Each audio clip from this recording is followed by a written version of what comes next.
আসসালামু আলাইকুম, welcome to হালকেনস্টাইন। HSC super সাজেশনের অংশ হিসেবে পরিণতি প্রথম পত্রের আলোচনায় তোমাদেরকে স্বাগত জানাচ্ছি। আমি মহাশরিয়ার অপু, পড়াশোনা করছি ঢাকা বিশ্ববিদ্যালয়ে। পরীক্ষা আসলে সাজেশন খোঁজা একটা কমন বিষয়। মোটামুটি আমরা সকলেই যখন পরীক্ষা আসে সকলেই চিন্তিত থাকি। আমরা একটা সাজেশন খোঁজার চেষ্টা করি, যারা টিচার থাকি তাদের কাছে যাই বা যারা একটু ভালো স্টুডেন্ট, টপার বন্ধুবান্ধব তাদের কাছে আমরা গিয়ে কিন্তু সাজেশন খুঁজি। যারা মোটামুটি ভালো পড়াশোনা করেছো, বিভিন্ন কোর্স টোর্স করেছো, অনেকেই আমাদের মাইক্রো কোর্স পাশাপাশি আমাদের একাডেমিক টু অ্যাডমিশন কোর্সটাও করেছো। যারা ভালো করেছো তারাও যে চিন্তিত নয় এরকম না, তারাও চিন্তা করে যে কিভাবে এতগুলো অধ্যায় এখন একসাথে পড়বো, যেহেতু এখন অনেকটা প্রেশার, অনেকগুলো বই একসাথে পড়তে হয়, তখন তারাও চিন্তিত হয়। আবার অনেকেই আছো যারা সারা বছরই পড়াশোনা করো নাই, ভণ্ডামি করে ফেসবুকে স্ক্রোলিং, মিম শেয়ার করে সময় কাটিয়েছো, বিভিন্নভাবে তোমার মূল্যবান সময়টা নষ্ট করে এখন কোনো রকমে পাশ করতে যাচ্ছ।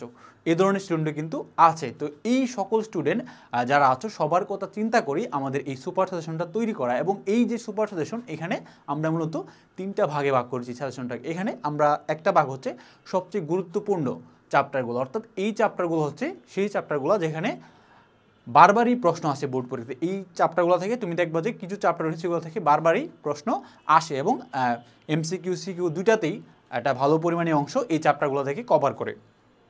তো এই চ্যাপ্টারগুলো পড়ে যারা হচ্ছে মোটামুটি একটা রেজাল্ট করে টাইনা টুনে পাস করছে, তারা যদি এই চ্যাপ্টারগুলো একটু ভালো করে পড়ো, তুমি মোটামুটি একটা রেজাল্ট করে পাস করতে পারবা বলে আশা করি।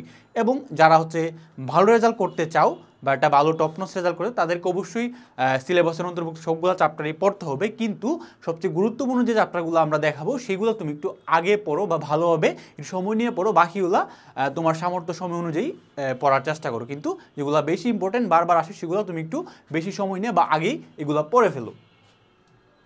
তো চলো আমরা আমাদের যে সবচেয়ে গুরুত্বপূর্ণ অধ্যায়সমূহ রয়েছে সেগুলো একটু দেখি। এবং এই ক্ষেত্রে আমি তোমাদেরকে বলি যে এখানে হয়তো এরকম হইতে পারে একটা চ্যাপ্টারে কিছু টপিক তোমার সিলেবাসের বাহিরে, অর্থাৎ শর্ট সিলেবাসে নাই। তো এই যে টপিকটা তোমার সিলেবাসে নাই সেটা তুমি পড়িও না, সেটা স্কিপ করো।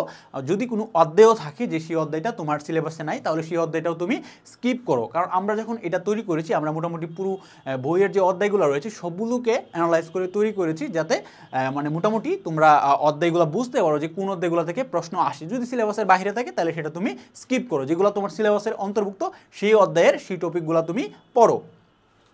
তাহলে এক্ষেত্রে আমরা মূল্যবোধ, আইন ও স্বাধীনতা সাম্য যে চ্যাপ্টারটা রয়েছে সেইটা অনেক ইম্পর্টেন্ট আমরা হিসেবে সিলেক্ট করেছি। এখান থেকে বারবারই প্রশ্ন আসে এবং একাধিক সিকিউ এমসিকিউ এই জায়গা থেকে আসে। এই চ্যাপ্টারটা যারা ভালো রেজাল্ট করতে চাও, পাশাপাশি যারা কোনো রকমে পাস করছে, তাদেরকে উভয় প্রজাতির স্টুডেন্টকেই এটা তোমাদেরকে পড়তে হবে। এবং দ্বিতীয় যদি আসি, নাগরিকের অধিকার, কর্তব্য ও মানবাধিকার, এই যে চ্যাপ্টার রয়েছে এখান থেকেও একাধিক সিকিউ এমসিকিউ পরীক্ষাতে বারবারই আসে এবং এগুলো রিপিট হয়। তাহলে এই যে অধ্যায়টা রয়েছে এটাও তোমাকে ভালো করে পড়তে হবে। রাজনৈতিক দল, নেতৃত্ব ও সুশাসন, এটাও একটা গুরুত্বপূর্ণ অধ্যায়। এখানে যে রাজনৈতিক দলের বৈশিষ্ট্যগুলো কী কী, তাদের উদ্দেশ্য কী, তাদের লক্ষ্য উদ্দেশ্যগুলো কী কী, অর্থাৎ রাজনৈতিক দলের যে বৈশিষ্ট্য, তাদের আচার আচরণ রয়েছে সবগুলো তোমাকে জানতে হবে। এবং এইখান থেকে কিন্তু এরকম হতে পারে যে কিছু বৈশিষ্ট্য তোমাকে তুলে দিবে, দিয়ে বলবে যে এটা কিসের বৈশিষ্ট্য বা রাজনৈতিক দল কি না সেটা তুমি যাচাই করো। তখন তোমাকে এই বৈশিষ্ট্যগুলো দেখে চিনতে হবে যে এটা রাজনৈতিক দলের কথা বলতে, তখন তোমাকে রাজনৈতিক দলের বৈশিষ্ট্যগুলো তুলে ধরতে হবে। পাশাপাশি নেতৃত্ব বলি বা সুশাসন বলি, এই সবগুলা টপিক সম্পর্কে তোমাকে একটা ভালো ধারণা রাখতে হবে। এখান থেকে এমসিকিউ আসবে এবং সিকিউ এই জায়গা থেকে আসবেই, মাস্ট বলা যায়। তারপর যদি আসি সরকার কাঠামো ও সরকারের অঙ্গসমূহ, অর্থাৎ সরকারের যে কাঠামোটা রয়েছে এবং তার যে অঙ্গ প্রত্যঙ্গগুলো রয়েছে সবগুলো সম্পর্কে তোমাকে ধারণা রাখতে হবে। এবং এখান থেকে মাস্ট বি সিকিউ আসবেই আসবে। এবং একাধিকও আসে, দুইটা তিনটাও আসতে দেখা যায় সিকিউ, বিশেষ সিকিউ তো অবশ্যই আসবে। এবং এমসিকিউ এই জায়গা থেকে ভালো পরিমাণে এমসিকিউ কিন্তু এই জায়গা থেকে আসত। এই যে চারটা চ্যাপ্টার, মূল্যবোধ, আইন, স্বাধীনতা, সাম্য, নাগরিক অধিকার, কর্তব্য, মানবাধিকার, তারপর রাজনৈতিক দল, নেতৃত্ব, সুশাসন এবং সরকারের কাঠামো ও সরকারের অঙ্গসমূহ, এই যে চারটা চ্যাপ্টার এইটিগুলো হাইলি ইম্পর্টেন্ট। এই চারটা অধ্যায় তোমাকে অবশ্যই পড়তে হবে। যারা কোনো রকমের রেজাল্ট করে পাস করতে চাও তাদেরকে এই চারটা অধ্যায় ভালো করে পড়তেই হবে। এবং যারা অনেক ভালো রেজাল্ট করছে বা টপ নচ রেজাল্ট করছে তাদেরকেও অন্য অধ্যায়গুলো পড়ার আগে এই যে অধ্যায়গুলো তোমার সিলেবাসের অন্তর্ভুক্ত যেগুলো আছে এই লিস্টের মধ্যে, সেই অধ্যায়গুলো আগে ভালো করে পড়ো, তারপরে অন্য অধ্যায়গুলোতে যাও। তারপর যদি আমরা আসি গুরুত্বপূর্ণ অধ্যায়সমূহ, অর্থাৎ যেগুলো থেকে মাঝে মধ্যে প্রশ্ন আসে আবার কখনো আসেও না, অর্থাৎ কিছুটা কম গুরুত্বপূর্ণ, সেই অধ্যায়গুলোর লিস্টে থাকবে প্রথমে সুশাসন, তারপর যদি দেখি দেশপ্রেম ও জাতীয়তা, জনমত ও রাজনৈতিক সংস্কৃতি। এখানে এই যে 3টা চ্যাপ্টার, এই 3টা চ্যাপ্টার থেকে একটু আমরা কিছু কম গুরুত্বপূর্ণ ধরেছি, এখান থেকে প্রশ্ন মাঝে মধ্যে আসে না, এরকমও হয়। এই জন্য এই চ্যাপ্টারগুলো হচ্ছে যারা কোনো রকমে পাস করেছো তারা আগেই 4টা চ্যাপ্টার পড়ো, তারপরে যদি তোমার সময় সামর্থ্য থাকে তখন তুমি এই 3টা চ্যাপ্টারে আসো। আদারওয়াইজ তোমার সময় না থাকলে ওই 4টা চ্যাপ্টার দিয়ে মোটামুটি তুমি এটা রেজাল্ট করে পাস করতে পারবে। আর যারা ভালো রেজাল্ট করে তাদেরকে তো অবশ্যই সবগুলো অধ্যায় পড়তে হবে। এক্ষেত্রে তোমরা আগের 4টা অধ্যায় পড়া তারপরে এই 3টা অধ্যায়ে পড়ো।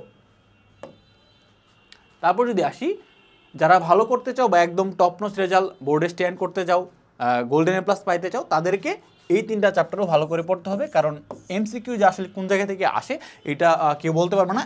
প্রত্যেকটা চ্যাপ্টার যেগুলো গুরুত্বপূর্ণ নয় এরকম চ্যাপ্টার থেকেও কিন্তু এমসিকিউ আসতে পারে। তাহলে যারা একদম টপ নোচ রেজাল্ট করো তাদেরকে এই প্রত্যেকটা অধ্যায় প্রত্যেকটা টপিকই তোমাকে ভালো করে পড়তে হবে। তো পরিণতি সুশাসন, ই গভর্নেন্স সুশাসন, জনসেবা ও আমলাতন্ত্র, এই যে 3টা চ্যাপ্টার এগুলো হচ্ছে আমরা কিছুটা কম গুরুত্বপূর্ণ ধরি। এখান থেকে সিকিউ কম আসে, পাশাপাশি এমসিকিউ তুলনামূলক কম আসতে দেখা যায়, এই জন্য এটাকে আমরা কম গুরুত্বপূর্ণ হিসেবে রেখেছি। এটা যারা ভালো রেজাল্ট করছো তারা পড়তে পারো, আর যারা কোনো রকমে পাস করতে বা পড়াশোনা না করে চলে আসছো কোনো রকমে এখন পাস করতে, তারা এই 3টা চ্যাপ্টার বাদ দিয়ে অন্যগুলা দেখতে পারো, ওইগুলোর মাধ্যমে তোমরা মোটামুটি একটা রেজাল্ট করে পাস করে যাইতে পারবা।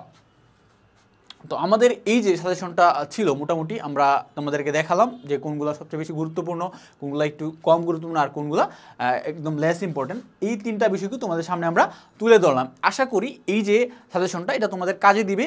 যারা ভালো করতে চাও তাদেরও উপকারে আসবে, যারা কোনো রকম পাস করতে চাও তাদেরও উপকারে আসবে, এবং তখনই উপকারে আসবে যদি তুমি এখনও সময়টা কাজে লাগাও। যদি তুমি পড়াশোনা না করো, এখনও যদি বসে থাকো, তাহলে কিন্তু তোমার পক্ষে ভালো করা সম্ভব না। তোমার কাছে এখনও যদি 1 দিন সময় থাকে, 5 দিন সময় থাকে, 10 দিন, যে সময়টা আছে সেই সময়টা অনুযায়ী তুমি কাজে লাগাও, পরিশ্রম করো। এবং এই যে অধ্যায়গুলো রয়েছে এগুলো কিন্তু তুলনামূলক খুব বেশি যে কঠিন তা না। তুমি যদি একটু পড়াশোনা করো, একটু চর্চা করো, তোমার পক্ষে মোটামুটি একটা রেজাল্ট করে পাস করা সম্ভব। এগুলোতে ফেল কেউ করে না, কিন্তু তোমার যদি একটা মোটামুটি স্ট্যান্ডার্ড লেভেলের রেজাল্টও করতে, তাহলে তোমাকে একটু পরে যাইতে হবে। মোটামুটি যে অধ্যায়গুলো রয়েছে সবগুলো অধ্যায়ে একটা ধারণা নিয়ে তারপরে যাইতে হবে। তো আজকে আমাদের যে সুপার সাজেশনের সিভিক্স প্রথম পত্রের যে আলোচনা এটা এই পর্যন্তই ছিল। আশা করি এই সাজেশনটা তোমাদের সবারই উপকারে আসবে। তো আজকের আলোচনা এই পর্যন্তই। আল্লাহ হাফেজ।